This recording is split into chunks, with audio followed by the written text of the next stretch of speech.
Good morning. It's Thursday, January 15th, 2015. This is Tech Talk Today, episode 118. Is that possible? That's amazing. My name is Chris, and of course I've had the numbers wrong all week, so I could be wrong because I think it's actually 117. It almost should be a running gag because it is 117. I think it's going to be, I only got to do it one more day, and then it's a running gag, so I might as well just go through with it. So we have a lot to cover today, so let's bring in our Mumble experts. Time-appropriate greetings, Mumble Room.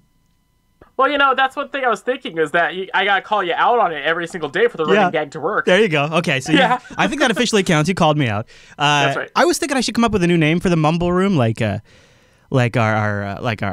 council or the round table, but then I realized the benefit of calling it the Mumble Room is people listening at home know that it's Mumble and that they could join it. I hope. Exactly. So even though it's not a fancy name, it's not something that they'd be on like Fox News, I still call it the Mumble Room. Oh, I feel like we need like a intro theme for us. Hey, anybody ever have a Blackberry before like real smartphones came to the market? I did. Yep. I was actually a fan of Blackberries quite a bit. It's been weird to watch Blackberry since the introduction of like the all-touch smartphones and just that whole thing. And I don't know why. I've gotten the sense that maybe Blackberry bottomed out and it was sort of retrenching. You know, they've sort of doubled down on the enterprise market, and it seems like they maybe were turning things around. That's why I was surprised yesterday after we got off the air with Tech Talk Today, started to get a lot of rumors circulating that Samsung would be buying Blackberry, and it started to look legit. Later on in the evening, though, the heat got hot enough that BlackBerry released a press statement on their website saying, no, look. And the title is BlackBerry Responds to Media Reports. Essentially, BlackBerry went on to say, look, we're aware of some certain press reports published today with respect to a possible offer by Samsung to purchase BlackBerry. BlackBerry is not engaged in discussions with Samsung in respect to any possible offer to purchase BlackBerry. BlackBerry's policy is not to comment on rumors or speculation, so we're not going to comment any further. But that is a comment. Hold on. Yeah, I commented on the rumor. Oh, BlackBerry. Oh, wow. Yeah, I know, right? And now the rumor going around is that Samsung and BlackBerry are going to get in a hot, sexy patent suit, like kind of like Samsung, not a suit, but like what's the opposite of a suit? Where you have like a contracted truce where you're not going to sue each other and you cross license. A memorandum of cooperation, maybe like a patent cooperation memorandum or whatever the hell they call them. I'm sure they have much fancier names. And so that maybe that's what was going on, and then the media took it like they do and ran crazy and made it into something much bigger. However, BlackBerry's stock on the rumor of the purchase from Samsung went up 15% yesterday, and then when BlackBerry released the correction, I think it's still in flux, but I think it's like down 8% right now since they said no, we're not getting bought. So the rumors actually worked out for their benefit. Yeah, they actually got a little stock bump out of it. It also shows you what the market thinks about BlackBerry's future potential. That when they talk about selling to Samsung, people start buying stock. I think people on Wall Street are still worried about BlackBerry. I'll tell you what I'm worried about. David frickin' Cameron and his new war against encryption. Now, it's not as bad as it sounds. Essentially, what David Cameron's stance is there shouldn't be any consumer-grade application that allows and facilitates communication that they, with a proper warrant, can't get access to. They're not asking for full-time access all the time. They're asking for when they have a proper warrant, whatever that means. Sure, okay, that's fine. This is sort of in response to the Paris attacks. We covered some of this last night on Filter. Now, it appears that David Cameron is working with Barack Obama to also try to pressure U.S. companies such as Twitter and Facebook to cooperate more with the British intelligence agencies as they seek to track online activities, of course, of Islamic extremists, not of you, dear citizen. So that is a little uncomfortable. Two presidents working together to crack encryption and make sure, and it's not even so much in crack encryption. That might not be the right way to phrase this. The better way to phrase this might be sanctioned backdoors that with legal authorization they get to open. But I think all of us are probably technically savvy enough in this audience to know that if you put in a back door for the good guys, then that back door is also available for the bad guys. And they always find it because they're extremely motivated to do so. A government source said the Prime Minister's objective here is to get the U.S. companies to cooperate with us more, to make sure that our intelligence agencies get the information they need to keep us safe. That will be his approach in the discussions with President Obama. How can we work together to get them to cooperate more? What is the best approach to encourage them to do more? This makes me nervous. Does the Fourth Amendment mean nothing Yeah, I know, right? Yeah, this really this kind of thing. This is a slope that is so slippery. I mean, we're on the cusp of CISPA 3.0. We're looking at this. This really seems to be the powers that be that are sort of leveraging a really bad situation. Nighthawk, what's your take on this? Do you have a bad vibe, or do you think maybe there is some room for this kind of arrangement? I don't know. It's kind of a confusing subject in my mind. Yeah. Okay. I mean, it's pretty hard. There's because you can make a justification that if Islamic extremists can get on WhatsApp and coordinate an attack against a publication, well, that's probably something you want to stop. So I guess I'll ask you, WWNSX, what do you think? Is maybe companies like WhatsApp and Apple's iMessage, should they maybe give a key, a backdoor to authorized government officials? Well, in the U.S., I don't think so at all. I don't think if you're going to have a consumer service, you should not even be thinking about this. It's totally egregious on part of the company and kind of pretty much false advertising in my eyes. Oh, good point. Yeah. Because they would be telling the user it's secure communication when in reality it's not such. And like I said earlier, the very existence of that back door makes it inherently less secure. It's a built-in vulnerability. It's a built-in soft spot to poke at, and that's a fair point. I think as a technologist, the solution has to be in the technology, and I think this is where potentially open source has a big question mark. How would government legislation like this, government legislation that says you must build in a backdoor into your software, how do you then accommodate an open source project where first of all, as soon as you code in that backdoor, the next minute you're going to get a pull request that removes that backdoor, right? And what responsibility is it for open source? Does it technically make potentially open source non-compliant, non-enforceable, therefore not appropriate for certain... I mean, you could see how there's some serious questions when it comes to open source. At the same time, I feel like open source is the only answer here because we need something that is publicly audible by the users themselves when they need to or by whoever might do it. And honestly, I've said it before and I'll say it again, I think that what Bitcoin has showed us, price of Bitcoin aside, as using it as a currency aside, a distributed hash table, which isn't new. I mean, we've seen it with BitTorrent too, but what Bitcoin really showed us is you can move super sensitive, super valuable, and super private information in a distributed hash table in a way that works at scale. And that, I believe, would work as a full-fledged email replacement or chat system replacement. It wouldn't be maybe as fast as a WhatsApp, but it could be pretty damn fast. And I think BitMessage also showed us that it's possible. It's flawed, and it has a lot of problems that they're still working on, but it's still there. They're still making progress. Things like BitMessage need more respect and more attention by the security community to vet them, because we're going to be more reliant on peer-to-peer open source solutions than ever if shit like this in CISPA goes through. Any closing thoughts on that one, guys? Also, besides working on the code and helping these projects out, we need to make sure that we raise awareness and contact your senators nonstop and just say, no, we don't want this to pass. Yes. With your dirty bills. Yeah, it's time for us to get off our butts and seriously say no. Well, and Q5Sys, aka Skynet, in the chat room brought up a very good point. Also, when you code in that backdoor in an open source project, all black hats can see it and use it as well. Oh, yeah. That's huge. Oh, yeah. Yep. Yeah, I mean, it would get poked on and pounded on constantly. Mm-hmm. I'm thinking, like, doesn't the Bitcoin thing, if you have a certain amount of nodes, then you can start cracking or changing the... Well, couldn't you then the government, like, make a BitMessage that they have control of so that they can open up stuff? The difference would be, they could do their own, but the difference, see, part of the... So you're talking about, what you're talking about is the computational power of the Bitcoin network, which is validating transactions.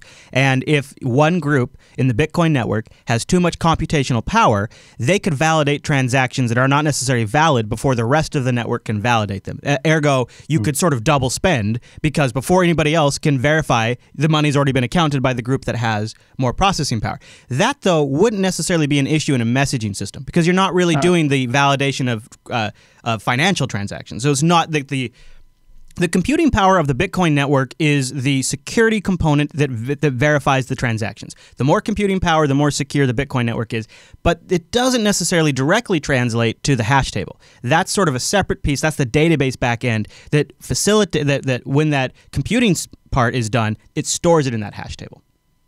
Speaking of Bitcoin, man, yesterday, bad day for Bitcoin. It crashed down to like 100 something. At 24-hour average is $100.98 USD right now, $198 USD. Current price, $215 USD. Bitcoin has had a bumpy couple of days. Some people call it a fire sale. In fact, I think that's why the price is up right now. It's up 15.92%, almost 16% as we record the show from yesterday. Here's what's been going on. Quick Bitcoin roundup for those of you who just kind of follow it casually. So right now, when the price, I think where we should start is with the miners. Going back to that computational network that you just brought up, and that's the miners, right? And this is where the Bitcoin network is getting hit hard right now when this price falls. It's just like oil, which is happening to the shale companies now because the price of oil has gotten so low that it costs too much to make it. It's the same with Bitcoin. The virtual currency has lost 21% of its value since yesterday, which has kind of come up now because it's back up almost 16%, equating to a total loss of 44% in the last year. Now, here's why that matters in a big way, because all of these miners are out there pumping in money to GPUs and ASICs and data centers and cooling. And when you get up to a certain price point, the miners just don't make money anymore. So the support for and then when they fall out, that sort of hurts the validity of the transactions. You'd have to have a pretty big fallout, but if you have enough computational power go away, you could have a centralization, and you could have some issues with how fast the transactions are validated. So the decline has been an issue for miners. Now, moving on from that, ransomware, CryptoWall, which you pay with Bitcoin, has returned. CryptoWall 3.0, it's back. You're probably familiar with like File Lock. What was the other one? Crypto Lock, or there's a couple of different ones that are Bitcoin where you pay with Bitcoin, they get on your machine, they lock up your files, and they put up a ransom screen and say, all right, you want your files back, send some Bitcoin to this address. Well, CryptoWall 3.0 is hitting the net today, and it's currently asking for the equivalency of $500 in Bitcoin to return your files. So if you know somebody that gets this, don't necessarily pay it, because after a couple of weeks, last time, some online services came out that would allow you to unlock the files for free. It did take some time. This fixes those vulnerabilities that those online services were using. So it's not the first. We've seen this kind of popping up since about 2013. The first one, I think, was i2 Ninja. I think we talked about it in TechSnap. So yeah, this is mostly happening to folks that do drive-by downloads. It's probably not going to happen to anybody in our direct audience, but I have a feeling it could happen to somebody you know. It definitely happened with the last ones. It started happening on Monday, and now PC World's reporting it. They saw a lot of reports about this after about 2 months of inactivity. Like its predecessors, the new version is distributed through the drive-by download attacks, so something like an outdated browser plugin, malware already on a computer might pull it down. That happens. Microsoft's been looking into how people are getting infected with this new one, and they actually put up a blog post on their site, and in the blog post, they kind of go through how you can kind of protect yourself. But they put a chart up in the blog post that shows you the unique machines. Now, they don't really give you defining numbers, but it's a dramatic chart, because it's a flat, and then boom, the line just shoots way up as infections have gone up. And so the Microsoft post on it's pretty good, so you can go check that out. Watch out for CryptoWall. And one more Bitcoin story. It's a Bitcoin day today. The CoinDesk blog is the one to follow. They said, and they kind of recap the big crash, and they say within 5 minutes of crossing the $200 threshold, it plunged further to $185, and then less than 15 minutes after that, it fell down to $179. That's kind of nuts. And so if you want to watch something kind of crazy, this is like back in October 2013 when Gox was shut down, and the price just like dropped to like $200 for a little while. So that's I'll be interested to see what happens with the Bitcoin miners. And then the final Bitcoin story today. See, we're going on a nice journey. Takes us to Silk Road. I know, right? I was hoping. Silk Road trials begun. And what's that? I'm not going to lie. I thought about getting into Bitcoin, especially when I bought the video cards I currently have. Yeah, I bought it from somebody who used to do Bitcoin. Yeah. And I looked up the price on how much they are now, and I'm like, it's not even worth the electricity that it's going to cost to do this, because power where I live is expensive. If the difficulty rate comes down because of this sort of settling here, it might again. But if your electrical bills are high, it's going to be a little while. And you're not going to be using that money to buy drugs on the Silk Road. Silk Road, you remember, was that online marketplace where you could buy pretty much anything using Bitcoin. It was like eBay and Amazon in one. And we did an episode on it in Plan B if you're really curious about it.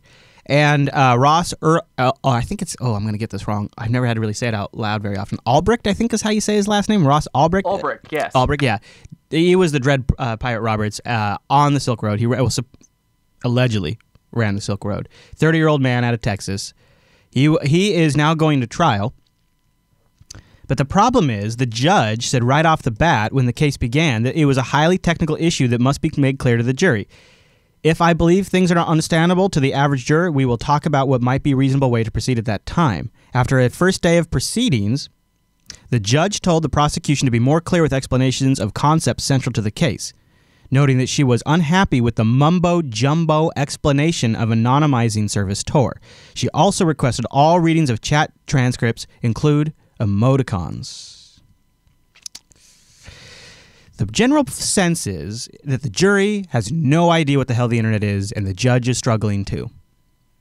This is one of those things where it seems like when you got stuff like this, the people who have no idea what the internet is get brought onto the jury. I know, right?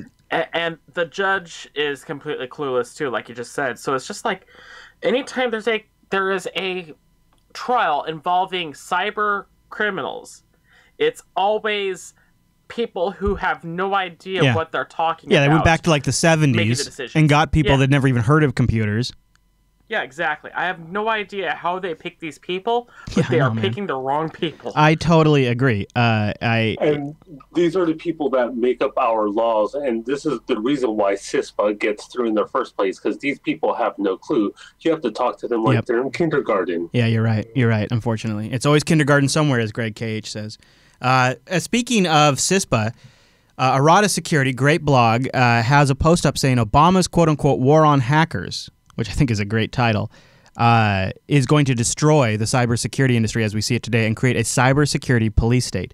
And this is sort of preemptively reading the tea leaves of what about Obama is going to address in his State of the Union next Tuesday, 6 p.m. Pacific, 9 p.m. Eastern, which we will be live streaming on Unfilter, because I suspect it will have quite a bit of, it's always sort of surface level stuff in the State of the Union, but what I believe the words he'll use around CISPA and cyber legislation may be his most important State of the Union he's ever given, especially for those of us who follow technology. So the Unfiltered Show is going to stream it live and do commentary and do fact-checking on what he says about cyber security and legislation in the show in real time. So join us next Tuesday, 6 p.m. Pacific, which is 9 p.m. Eastern, jblive.tv for that. I wanted, though, real quick, to read Robert Graham's post about this war on hackers. He says, in next week's State of the Union, President Obama will propose new laws against hacking that could make either retweeting or even clicking on the link above. He has a link to the New York Times employees.txt file, which was a leak at one point. The new law make it a felony to intentionally access unauthorized information, even if it's been posted on a public website. I want to read that again. The new laws make it a felony to intentionally access unauthorized information, even if it's been posted to a public website. The new laws make it a felony to traffic in information, like passwords, where trafficking also includes even posting a link online. It's pretty bad. Trying to prosecute me. That does sound like a cyber police state, doesn't it? That's pretty bad. It's... now, this is sort of preemptive. Like, these are from leaks of what the legislation looks like and what people in the Obama administration have been passing along.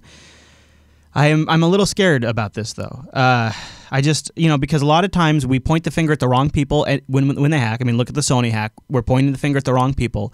A lot of times, like we just talked about with the Silk Road case, the people who are making these decisions have no frickin' clue what they're talking about. And the people that then have to decide on the legality of these situations also have no frickin' clue what they're talking about. This is a mess. This could be 2015's big technology problem. So we're following it right now. And we'll let you guys know what happens. Hopefully it gets watered down, they compromise a little bit and it's not so dramatic. Well, it just reminds me of, ISP is not allowing you to torrent anything, so I can't download my favorite Linux distro, It's just like, Well, and what happens if you get malware and the malware starts spamming your friends' emails with something bad in it? Like, I mean, there's a lot of, there's so many different scenarios where people could be wrongly accused and all. It's just, it's sickening. Exactly. Almost. Yeah. I wanted to end it on a good note, but that's unfortunately what we got. And I think really it's not all doom and gloom yet. This is just right now everybody's getting all worked up. pushing back against the Obama administration, and they might rework it. They have some time. And it doesn't even necessarily mean it's going to become law, even if he submits it word for word. Doesn't mean it's going to become law. That's true. They can change it all the time in committees. Yep. And when that happens, we'll follow it. But I hope that the internet community is going to start watching this. You know, we were a little more on the ball with things like SOPA and the previous CISPAs and things like that. So we'll see. Okay, well, before we run, something that is kind of nice, patreon.com/today. Patreon.com/today. I think we've dropped a couple people, which makes me so sad. Oh, my goodness. No, really, I understand. Sometimes things just get hard and you can't do it. But if you appreciate some of the shows we do over Jupiter Broadcasting, would like to see some more from us, or just make sure that you lock in our funding so that way if we ever have a surprise, maybe a sponsor decides to go a different direction and pulls out. You know, before we kind of came along the Patreon model, we didn't really have a single approach to how we would do donations from the audience. We kind of would take PayPal or Bitcoin here and there, and we still can. But we wanted something that, A, was a little more transparent so you had a better idea of what your contribution was going to and what the overall effect was. And we also wanted something where we could give you a thanks. So that's why when Patreon rolled out, we waited a little bit to kind of make sure that the platform was legit. I had some super great phone calls with the CEO of Patreon before I moved over. Both Chase and I did, actually. It was a good talk. And I had a really good sense, because they were also content creators themselves, that they really knew what content creators needed. So we jumped on patreon.com/today, and they gave us a CMS of sorts where we can publish content exclusive to the people who support this network. And I got to tell you, too, when we're talking about new things we might roll out, the conversation always starts, well, what can we do for the patrons first to thank them? And that's something I want you to get in on. We have everything from just supporting the network, where you get actually swag from time to time, a few times throughout the year. We just did that for the Unfiltered audience members, too. Patreon.com/today. Give the Jupiter Broadcasting Network a little bit of runway. Help us keep some flexibility. We can say no to sponsors. That way we just keep the sponsors we actually use and like. Don't have to start selling out to people that sell razors or whatever it is that the new trend in podcasting is. You know, we don't have to do that unless we actually genuinely like the product. And I think that's a huge difference. I think that keeps it legitimate and genuine, and I think that's really valuable. Patreon.com/today. Thanks everybody who supports us. I'd love to see that jump up a little bit, because we have some how-to Linux expenses coming up, and we could definitely use the help, because we want to help pay the staff who are working on that show. I want, over 2015, my goal is to transition the network that the people who volunteer for free finally start getting rewarded for their time monetarily. They've been volunteering for years for free, and I'm extremely grateful. I don't right now have the money to pay them, but as that Patreon fund goes up, and I'll probably eventually break out individual milestones. I just don't now know if I want to put anything down yet until I've got a good idea of what direction it's going. But my goal is, and we're going to start with How to Linux, to give people monetization incentives and a thank you for working with us. It's not a lot. It's not going to be their full job, but you can help us accomplish that by supporting the network over at patreon.com/today, because all of the funds raised there are distributed to all of the shows. We invest in equipment, anything costs. You know, when Linux Fest comes up and we're flying people in, it's going to help cover that. It's amazing. It's an amazing resource for us, and we really appreciate it. Okay, so I was doing Star Trek commercials. You guys been liking the Star Trek commercials? It's been okay? Oh, it's been pretty fun. Yeah, it's fun, right? And now this next one is not a video game. I lied a little bit, but because when I was searching for video game commercials, sometimes this happens when I'm looking at these old commercials I want to play in the show. All of a sudden, it's like I'm back as a kid in the early 90s, and it's like, oh my gosh, I remember seeing this on TV. I wanted that so bad. So I had to break through. This is a classic Star Trek The Next Generation toy commercial. And what I loved about this is now looking at it, it's such a hokey scenario. Like they're doing like a mini episode in the commercial. It's so hokey. But at the time as a kid, totally sold me. I was all in. I was like, I got to do that. I got to do that. So anyways, I'll leave you with that. Thank you for joining us today. Tech Talk Today will be live tomorrow. One more day this week, jblive.tv, 9 a.m. Pacific, noon Eastern. That subreddit, it needs your love, and it helps make a better show, too. techtalktoday.reddit.com. And last but not least, why don't you email us? Go to jupiterbroadcasting.com/contact and send in your form. There's a contact form, or you just email me today@jupiterbroadcasting.com. And don't forget, you can join us live in our mumble room. We'd love to have you here. Okay, everybody, here is a classic Star Trek The Next Generation toy commercial from 1990s, maybe 91, I think. Computer subspace transmission to Starfleet Command from Enterprise. Stardate 45481.4. It's a single blast. Source unknown. Lieutenant Worf checks weapon systems. Captain Picard orders full shields from Lieutenant LaForge in engineering. Suddenly there is an alien presence on the ship. It's one of the Borg, a hostile robotic life form. Commander Riker returns phaser fire. Star Trek, the next generation action figures from Playmates.